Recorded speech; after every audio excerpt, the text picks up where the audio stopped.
So I'm about 2 years late to the scene in writing an essay about this film, but I've always wanted to write this since it came out. I guess I've just been a little scared that people might not like what I have to say. I'm not scared to say that this movie is a masterpiece, and I'm not scared to say that it's also a dreadful funhouse of subverted expectations. What I'm scared to say is that this black comedy reads much better as a tragedy, and that the tragedy of the Kims has a very real villain, a force that dooms everyone in the story, infecting their lives from the inside out. But this villain might live somewhere we don't really want to accept. Parasite and its message on class relations elicits many strong, destabilizing emotions. True of all of my screen therapy reviews, I'll do my best to model how to interpret films from a positive media literacy lens.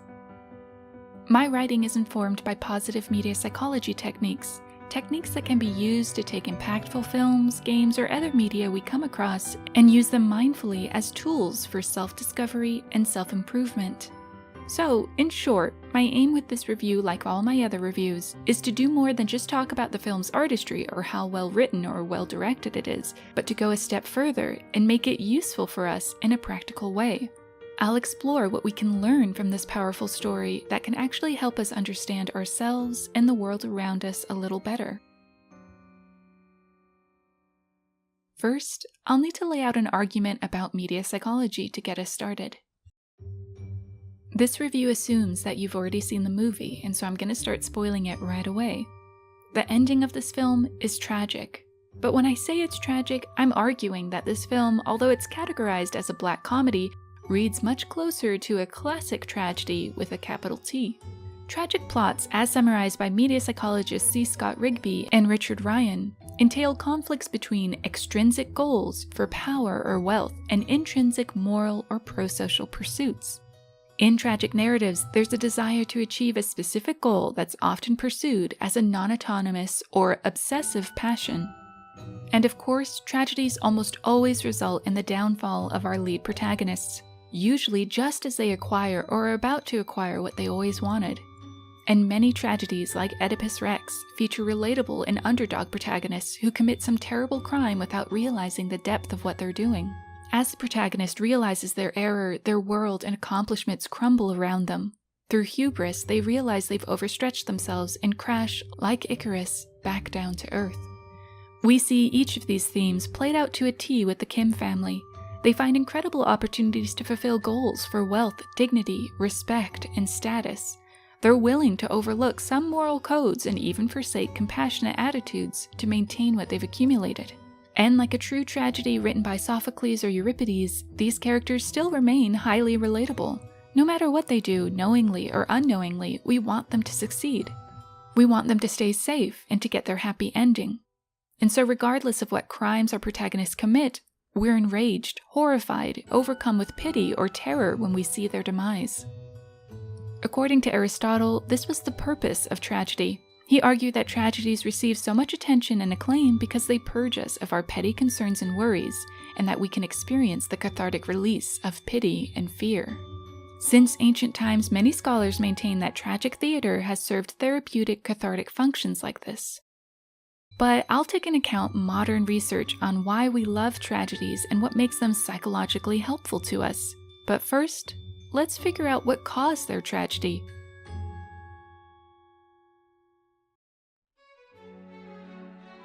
A typical reading might say that the Kims experienced their tragedy because they were either too greedy or they were pushed into desperation by the rich Park family. This is a heated debate, actually, one that I was too shy to enter until now. Many people read the film as a narrative about the evils of a detached, unempathetic, greedy upper class, but to me, this doesn't really make complete sense. I've tried the reading of the villainous rich family that pressured the Kims into their moral ambiguity and downfall, but it never really sat well with me that the worst crime I could pin on the Parks was snobbery and cult manners, while the moral infringements the Kims committed stacked relatively higher. They hurt several people to get what they wanted and even contemplated or accidentally committed murder. Of course, we don't know what the Parks did to get rich, it's never explained, so who knows if Mr. Park was somehow hurting people with his job or hurt people to climb the ladder. There's nothing else in the story that shows any of the Parks being anything but oblivious and sometimes rude. So unfortunately, I couldn't join those that blame the rich for the tragedy of the Kims. Although absolutely, the lack of social infrastructure and welfare programs to bridge inequity and provide resources to the disadvantaged is a key factor in the Kims' lives, and the snobbery they experience from the rich definitely aggravated their condition. And it can be argued that the main lesson we should take from Parasite would be an urgent plea to bridge opportunity gaps and invest in social welfare programs that would combat food and shelter insecurities. But again, my analyses always look at the psychological and emotional lessons we can take from a story, and classic tragedies also focus on the individual's actions instead of creating social commentaries. So, what individual microcosmic events or perspectives led to the Kims' tragedies? I argue that the cause of the tragedy, the acute condition that plagued all characters, poor or rich, and the force that motivated the final crimes of the film was something called status anxiety. And I further argue that it lives silently gnawing away in almost all of us.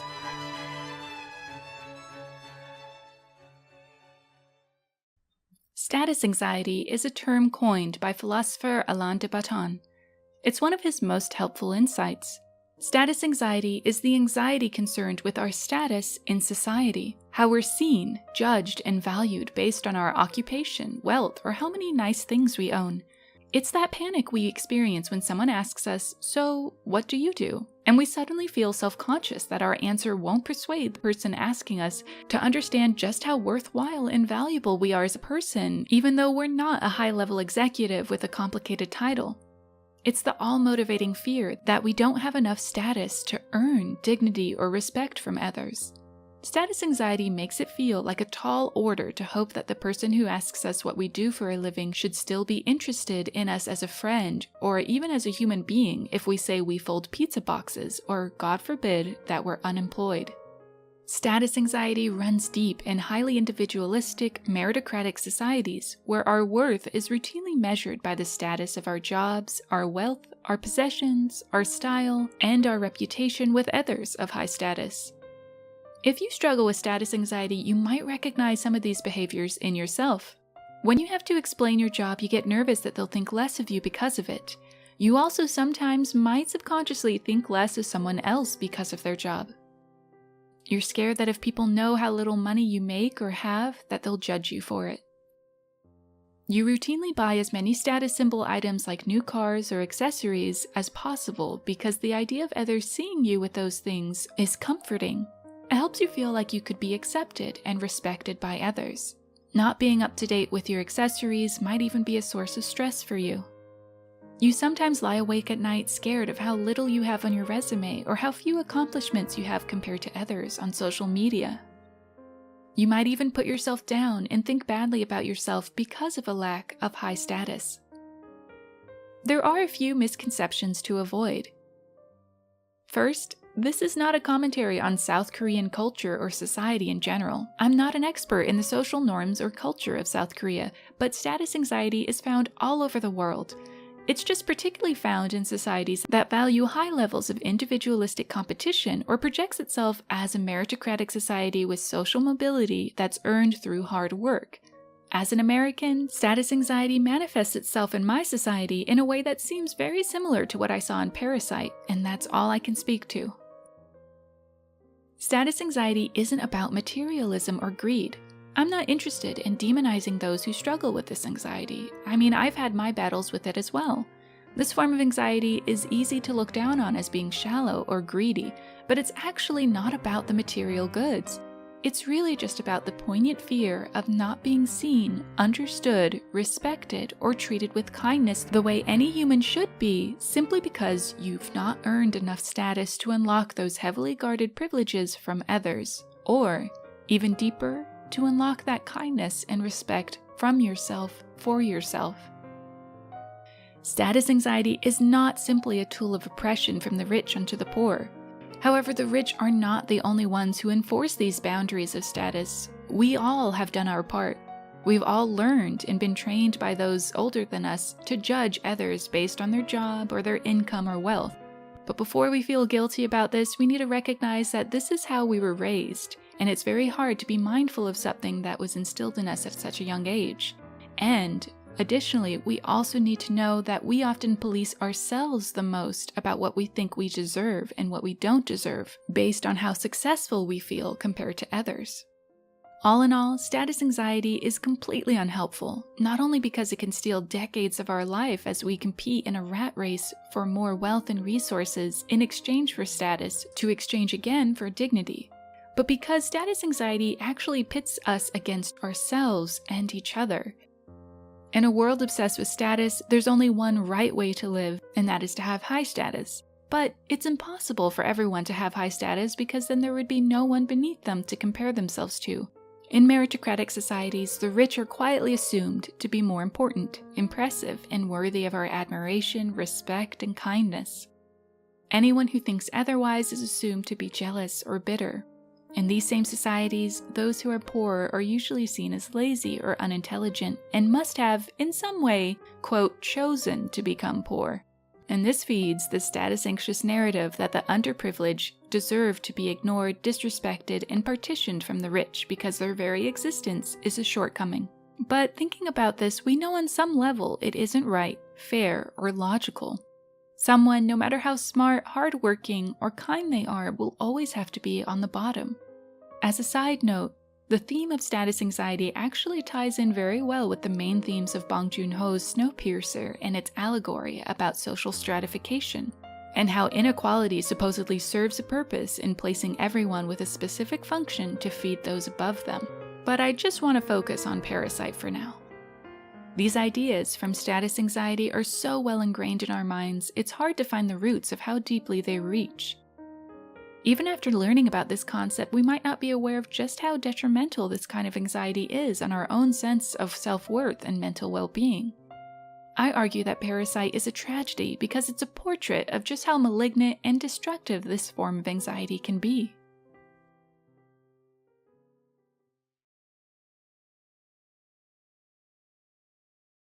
First, let's look at our protagonists, the Kims. They're the most obvious victims of status anxiety. More than anyone else in this film, this family knows the sorrows of being seen as lesser than. However, the Kims were the perfect protagonists because they subvert many expectations that status anxiety instills in us. They're not living in low status and in a subterranean apartment because they're dumb or lazy. Often in status-anxious societies, that's a common narrative. But the opening scene establishes right away that although the Kims are dealing with shelter and food insecurity, they're intelligent, cunning, and work very hard to attain even basic necessities. They're doing the best they can with the few resources they have. We see through them that they don't choose poverty. They're unlucky, unsupported, and marginalized. Those in impoverished conditions are usually made invisible by status anxiety in real life. Those who observe status rules have learned to ignore real-life Kims or think harshly of them in their lifestyle. But by making a family like the Kims our main characters in the film like this, they are brought out of the obscurity they're usually kept in real life and quickly become sympathetic underdogs that everyone wants to root for. This can give us a good moment of mindfulness for ourselves as the audience. We can check with ourselves about how much respect and dignity we ascribe to families like the Kims in real life.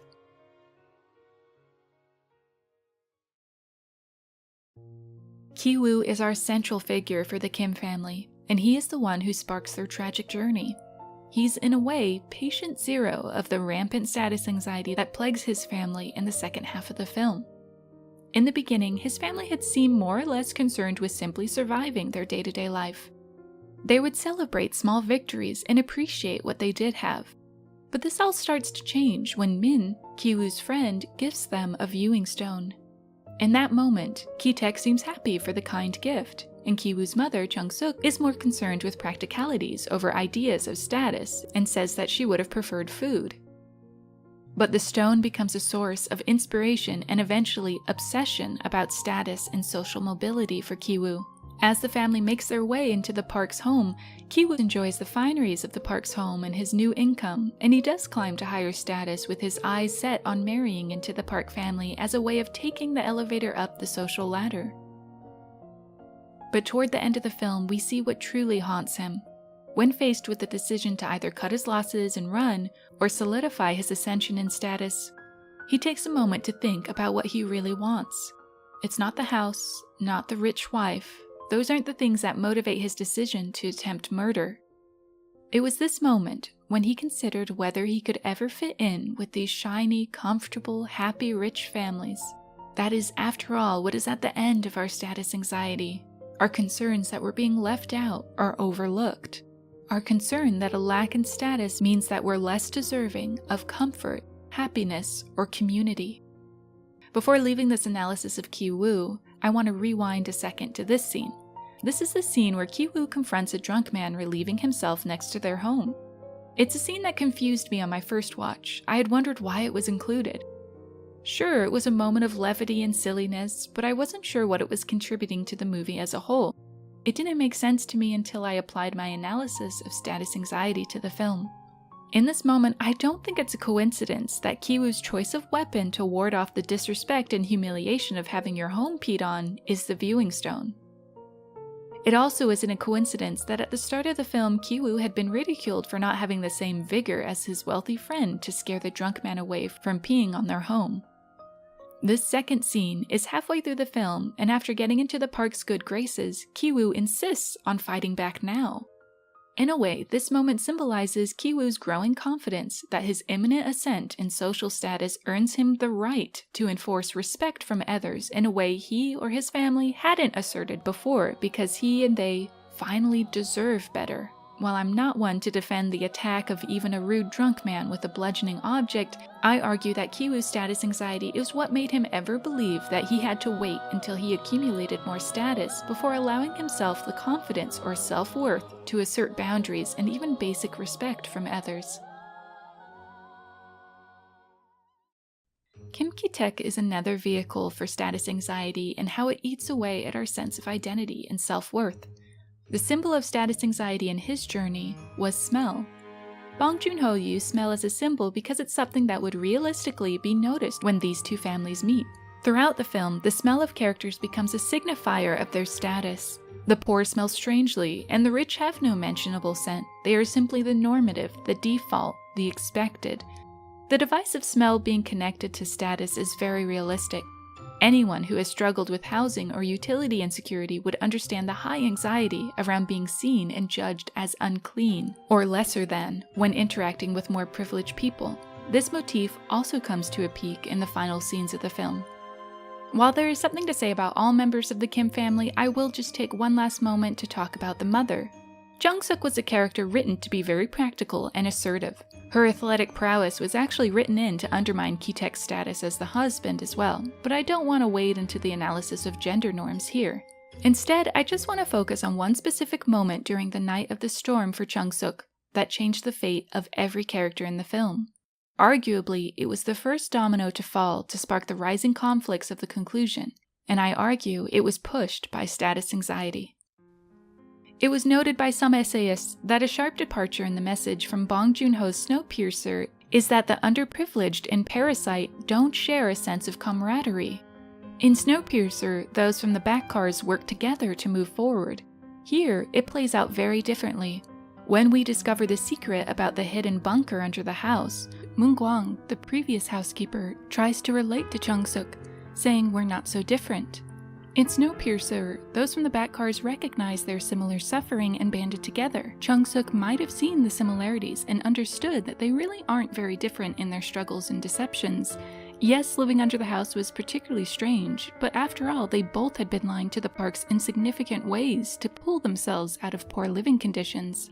And, if we're watching closely, we'd remember that the shop mentioned in this scene that had gone bankrupt and had put Gun-se and Gwang-moon in debt, landing them in this position hiding from loan sharks, was the same shop that Ki-taek used to work for. This detail further highlights their similarities. But in this moment, Jung-suk is angered by the comparison. Instead of helping, she doubles down and antagonizes Moon-gwang by threatening to call the cops. Moments later, Jung-suk is at Moon-gwang's mercy when the Kim situation is discovered. Moon-gwang takes advantage of this and the rising conflict starts. I had always wondered that if Jung-suk hadn't been angry about being compared to Moon-gwang, if she instead came to a compromise. After all, they were the ones who got Moon-gwang fired, when she hadn't done anything against them to deserve it. Whether Moon-gwang and her husband would have threatened them that night, we'll never know because that wasn't the point of the movie. But in a way, I feel this scene highlights how status anxiety is a highly competitive and individualistic feeling. Paradoxically, those in lower status who are anxious about their status can be some of the harshest critics of those who are similar to themselves. They can be so preoccupied with the game of status mobility that they won't mind competing with others like them and climbing over them. In fact, by climbing over them and putting them down, the anxious further assert their ascension in the ranks of status. Those who are trying to climb the ladder can look down at those they left behind in the competition as a means of building self-esteem. And that's why Moon Gwang's momentary comparison that they're similar might have been so insulting to the character of Chung-suk. But this moment of anger and the game of comparison further perpetuates and fortifies the hold of status anxiety on us not only as an individual, but as a society. When competition and winning is prized over camaraderie or collaboration. Even these two are fueled by status anxiety. However, they're actually the opposite from the Kims. Where the Kims have become angry at the parks and the boundaries between them, these two have bought into the illusion of status completely. Instead of anger, they, especially the husband, truly treat the parks as if they're nearly divine for having attained such power and wealth. Gunsei exalts and even worships the patriarch of the Park family like a religious figure. He's dizzy with love and gratitude for his unknowing benefactor. Gunsei is a great symbol of those who idolize status to the point that they no longer question the status quo and are willing to give their time, energy, and love to reinforce these ideals. Instead of recognizing Mr. Park as just another human, he instead gives all of his adoration, respect, and dignity to Mr. Park. He might be a stand-in for people who idolize the wealthy zealously, thinking about them constantly, rationalizing income disparity, while never being appreciated or even seen by those that they put on pedestals. The rich in real life, like the Parks, enjoy all the many benefits of high status. They have access to many resources, comforts, and limitless dignity. They live in a world overflowing with light and space. All of the social niceties that the poor are denied are collected in surplus by the rich. People are extra patient, extra kind, extra generous with those in high status. But even the rich aren't exempt from a few negative effects from status anxiety. The Kims constantly describe the Parks as being nice and naive and simple. These are both virtues and weaknesses. With so many social and physical resources insulating them from the outside world, they can afford to be blind to the struggles of those who work around them to build them up. I'd make a brief argument here that films like Parasite are useful for those in higher status to watch so that they can have a window into the lives of others and to understand just how tall their own ivory towers are. The unpopular opinion I'm bringing to this analysis is that while the Parks are a part of an unempathetic and inequitable system, they aren't malicious. They're uneducated in the struggles of those beneath them, and they're so detached from the rest of society that they're self-obsessed and easily overwhelmed by slight discomforts, all while being oblivious to the deep-rooted pain and suffering of others outside of their status. The narrative of status anxiety has taught them that they shouldn't need to worry about anyone with less because if they just worked harder, they could get the same benefits too. Status anxiety in the wealthy manifests as highly defensive views. They're pressured internally to not only maintain, but to continue to elevate their image with expensive tastes and the best education. The rich need to reinforce boundaries in society that keep themselves on a higher rung and others beneath them, even if they might not be completely aware that that's what they're doing in their daily interactions. To them, it might seem like business as normal. So as we see in the movie, one of their priorities when interacting with those they perceive as below them on the status ladder is maintaining the line between them. This is said explicitly by Mr. Park many times. He praises chauffeurs who can stay behind a status line and help reinforce the strata that affords the Parks so much comfort and insulation. Anytime anything crosses the line, it upsets or angers Mr. Park quietly. While the Parks don't need to worry about resources or food or shelter insecurities, they worry about maintaining and gardening the status quo, their home, their clothes, and the accomplishments of their children. They draw lines and focus on small details like smells as a means of buying into the illusion of status that serves them very well. But it is still one of their own primary causes of anxiety. Those in lower status often look at the concerns of the rich and what they spend their resources on as lavish, excessive, and maybe a bit ridiculous or even childish. But these purchases come from a place of status anxiety as well. Another layer of how the parks related to those of lower status creeps up during the night of the storm. In the scene where the Kims are hiding under the table, listening to the Parks on the couch, it becomes clear that they also fetishize those in lower status. When Mr. Park finds what he thinks are cheap underwear in the car, he sniffs them, and although he seems repulsed, we learn later that this actually becomes a fantasy of his. The fantasy probably centers around how the imaginary woman who would own cheap underwear and have sex in the back seat must be someone of low status who's wild and doesn't care about protecting her reputation or status. In the scene, we see that the Parks on some level desire what they think are the carefree and unrestrained lives of those beneath them. It seems like it's a fantasy of the wealthy to be as reckless, dirty, and irresponsible as they perceive the people in lower status to be because they don't have to mind the same rules, images, and boundaries the way that the wealthy do in their high status. Of course, this whole exchange is incredibly humiliating for the Kims to hear and probably degrading to witness how the Parks fetishize those beneath them. This further aggravates an obsession with the status for the Kims. So while the Parks reinforce status anxiety and keep up boundaries, the Parks are just as tangled in a web of status anxiety as any other character in this story. Though of course they suffer much less and do both knowingly and unknowingly contribute to the symbolic oppression of those beneath them. But again, what this amounts to is that their worst crime is snobbery. Snobbery that many of us, no matter what our status is, have been taught to perpetuate in society in order to keep the status quo. It just happens to serve the Parks the most.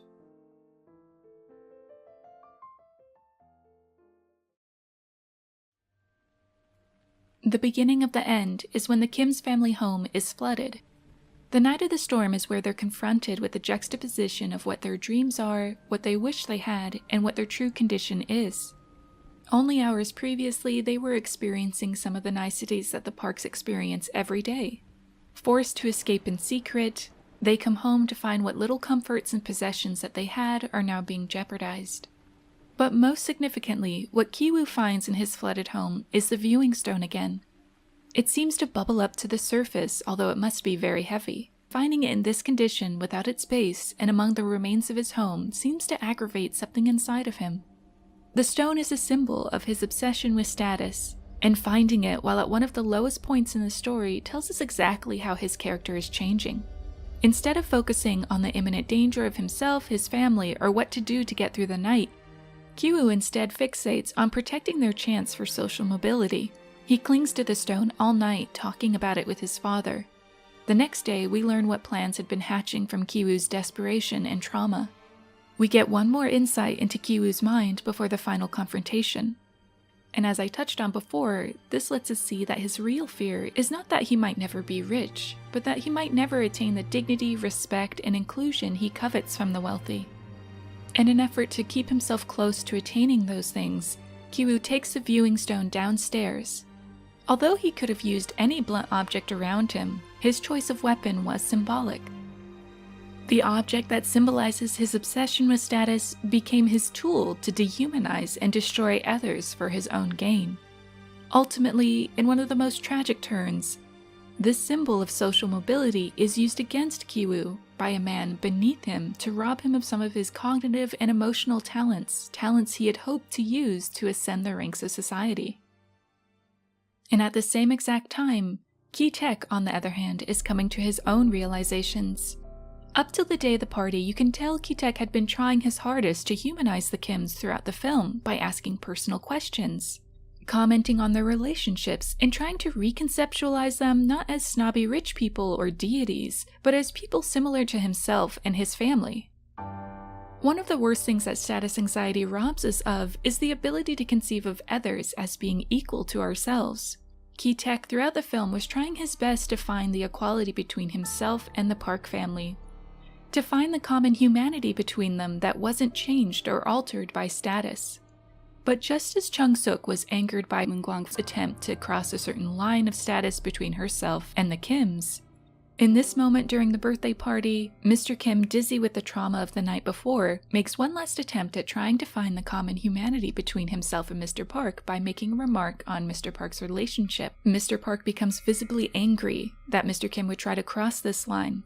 And instead of brushing it off as he had before, Mr. Park puts his foot down and clearly reinforces what he had only mentioned in private, the boundaries between them. Kim is reminded of his status as being just an employee and that he's getting paid for this. So there's no room for any other kind of connection. And this is the moment where Mr. Kim's efforts to try to understand the Parks falls apart. He understands that he'll always be shut out by the status line, and all he's left with is the degradation and dehumanization that had been piling up since meeting the Park family. After this, everything moves very quickly once Gunsei attacks. I think Bong Joon-ho used Gunsei to instigate the climax of the film to relieve both Mr. Kim and Mr. Park from the responsibility of spurring the bloody and tragic ending. They needed some kind of outside event to actually have a confrontation. It's because of the violence and confusion that Gunsei started that these two men collided as humans, and in a traumatic frenzy, tensions that had been brewing the entire film reached a boiling point. When Jessica is stabbed and Mr. Park's son faints from the shock and begins to seize, the two patriarchs are tending to their families, but Mr. Park demands Mr. Kim's attention for his own son, and without glancing at Jessica. Although Mr. Park doesn't know Ki-taek is also trying to save his own child, the fact that Ki-taek is still expected to respect his employer's demands to release his daughter's wound, which needs constant pressure to retrieve the keys, shows Ki-taek, as he follows orders out of habit, that even in that moment, Mr. Park's status affords him more resources and attention that will save his son, but will cost his daughter life-saving attention. And as Gunsei lies there, still adoring Mr. Park is so disgusted by the man's smell, he has to plug his nose. Of course, it's strange that in this moment Ki-taek would be bothered, after Gunsei had just stabbed his daughter. Who in that position would care about whether Mr. Park found Gunsei disgusting? But in my interpretation, in that moment, Ki-taek was driven to a breaking point by witnessing how high and low status was still being acknowledged and enforced even during a moment of raw human terror. People were dying, and still Mr. Park was the most important person in all their minds. What he wanted and disliked was paramount. In that moment, Ki-taek suddenly turned the knife on Mr. Park, I think because he was a symbol of how the human dignity, respect, and safety that Ki-taek and the others with low status needed and deserved so desperately had been taken away from them, so that the man with high status, like Mr. Park, could have more, even in situations like this.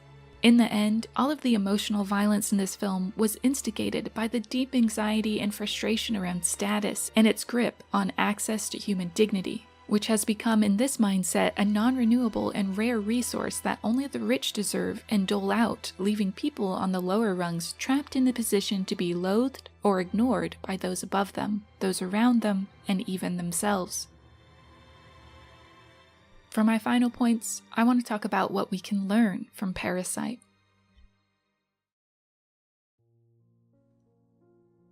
Tragedies offer us important learning opportunities and emotional experiences.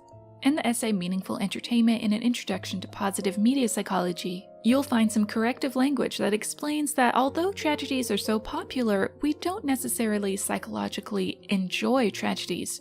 We don't enjoy them like our other media. Instead, we appreciate them. This distinction is important because although we don't feel happy and joyful from watching Parasite, it has received so much attention because we appreciated how deeply it made us feel and think. Enjoyment is short-lived, but appreciation responses to media are characterized by the audience feeling motivated to participate in self-reflection, self-development, relationship reflection, and personal growth. So in short, we like tragedies and they're helpful for us because they help us discover who we are. In the language of positive media literacy, this means tragedies are useful tools for self-development.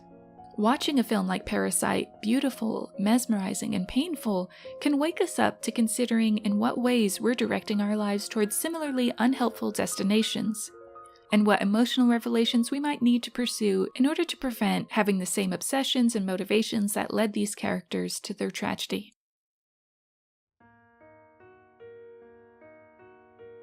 So I'd like to make what we can learn from Parasite useful for us in real life. In the conclusion, we see Ki-woo mourn his lost life from before. Rewatching the film, you can see that even in a subterranean home that they shared in the beginning, there was a vibrancy and comfort that is lost by the end. What little they had in each other is gone.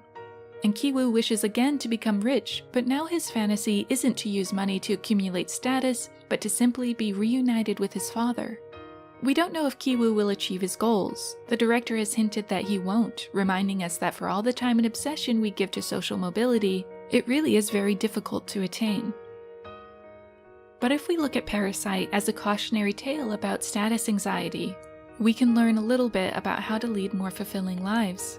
The answer to status anxiety is not to simply accept our place in our rung and keep our heads down, but to practice the radical acceptance of our intrinsic and unshakable worth as a human being outside of what we do, earn, or our style.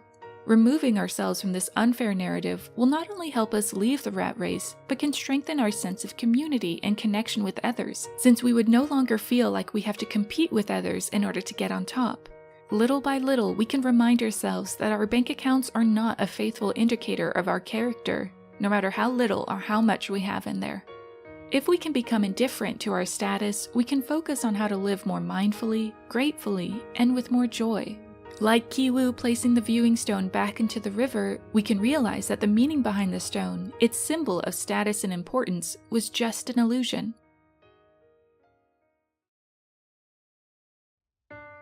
So what's so scary about this interpretation I'm offering is the idea that some will hear this and think I'm saying that the rich should stay rich and the impoverished should just learn to get over it. And this is not what I'm saying at all.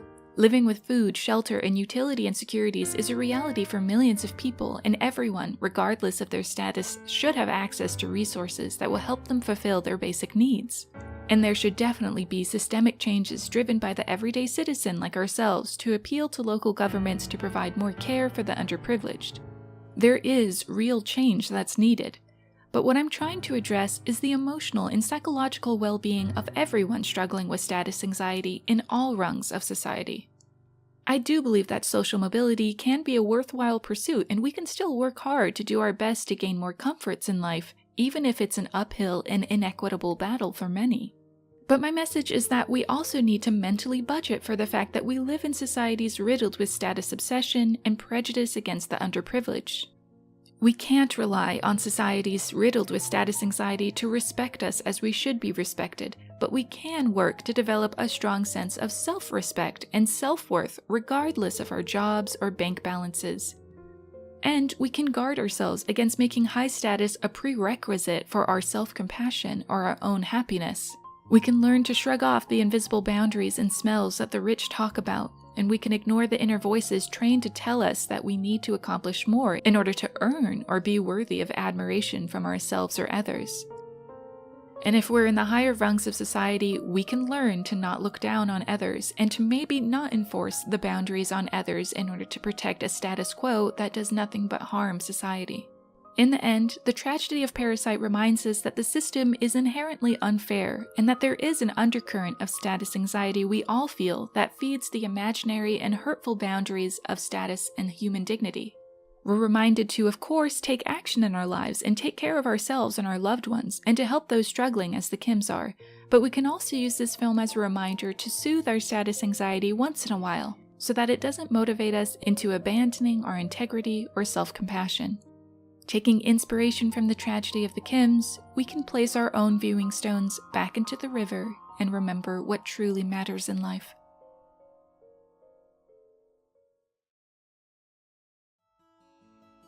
Thank you for watching. If you'd like to see more about media psychology, movies, and video games, please go ahead and subscribe. This was a departure from my usual writing, but I hope it was insightful or helpful on some level. Thank you.